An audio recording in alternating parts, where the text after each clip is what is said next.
Communication skills is the ability to share ideas and feelings effectively in different contexts. These are categorized into three: verbal communication, written communication, and non-verbal communication. Effective communication within a workplace setting is key in building good relationships, maintaining a healthy work environment, minimizing misunderstandings, and enhancing productivity. For you to communicate effectively, you need to use proper oral skills, body language, clarity, precision, and writing skills. In this course, we're going to look at these skills in more detail. All tools and templates for this course can be found in the resources section. In part 1 of this course, we're going to discuss 4 things. First, oral skills. Second, body language. Third, writing skills. And finally, clarity, conciseness, and precision. Let's get started. Oral skills are speech enhancers used to produce clear sentences that anyone can understand. The most used forms of oral communication in a workplace include informal work-related discussions, listening and taking instructions, informal conversations, giving feedback, negotiating with clients and employers, and leading discussions. Now, this can take place in face-to-face discussions, phone calls, video conferencing, voicemail, and voice messaging. Now, active listening is a major oral skill, which involves paying close attention to what the other person is articulating and seeking clarification if necessary by asking questions and rephrasing what the other person says to ensure that you do understand what they have said.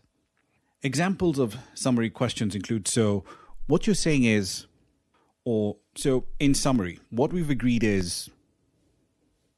Active listening helps you comprehend what is being said and prompts an appropriate response. It is ethical to listen to what others are putting across rather than just dominating a conversation. This isn't just about you, remember. The speaker should use an appropriate tone of voice when conveying a message.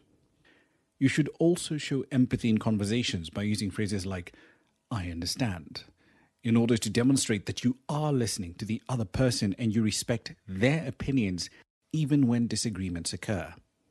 Some skills you can practice for active listening include being attentive, asking open-ended questions, asking probing questions, requesting clarification, paraphrasing, being aware of the emotions involved in the conversation, but also having the ability to summarize what the conversation is about.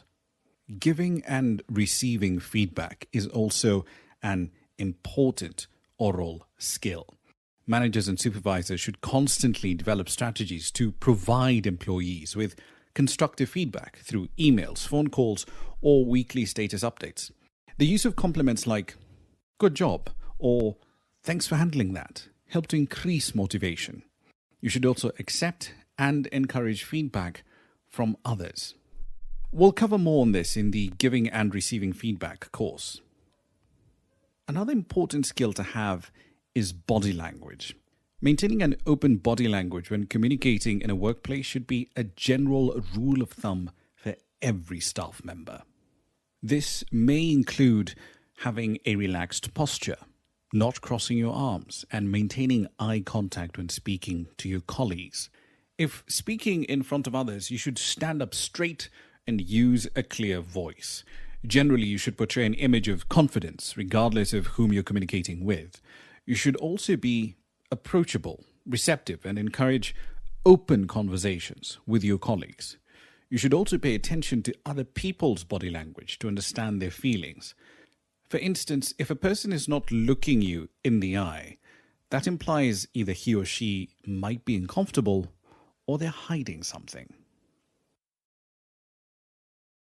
Effective writing skills facilitates you to easily communicate your message with clarity to a larger number of people compared to verbal messages. Now, you can be assigned with different taskings that involve different kinds of writing, including plans, reports, and strategies. You should always ensure that the final pieces of written work are free of grammatical, punctuation, or spelling errors. This portrays a positive image about you and your organization. You should always double check your work and have it proofread by a colleague, since making typing errors is a common occurrence. You should also avoid jargon, cliches, and sentences should be short and concise. There are free tools that can help you reduce the errors in your work and present them quite well. These include Grammarly and Canva. And finally, clarity, conciseness, and precision. When communicating, ensure that you convey enough information. You should avoid being too wordy or using too little words, leaving the audience with a lot of questions. You should be clear and direct, whether you're speaking to someone in person, on the phone, or through email. If this is not the case, your listener may misinterpret your message or tune you out. Clarity and conciseness is achieved through thinking first before you say anything. Speak only when you see an opportunity to add value.